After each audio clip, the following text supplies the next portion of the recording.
بسم اللہ الرحمن الرحیم۔ السلام علیکم ورحمۃ اللہ وبرکاتہ۔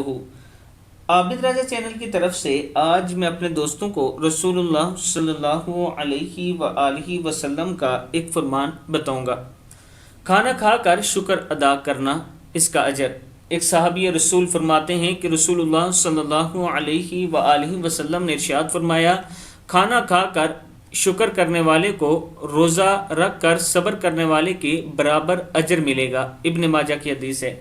یعنی جب آپ کھانا کھا لیں تو اپنے رب کے حضور شکر ادا کیا کریں کہ اے اللہ، آپ نے ہمیں اتنا اچھا کھانا عطا کیا، ہم اس کے قابل نہیں تھے۔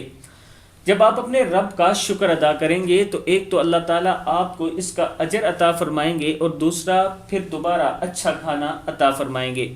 اس کے ساتھ رمضان المبارک میں توبہ استغفار کرتے رہا کریں۔ السلام علیکم ورحمۃ اللہ وبرکاتہ۔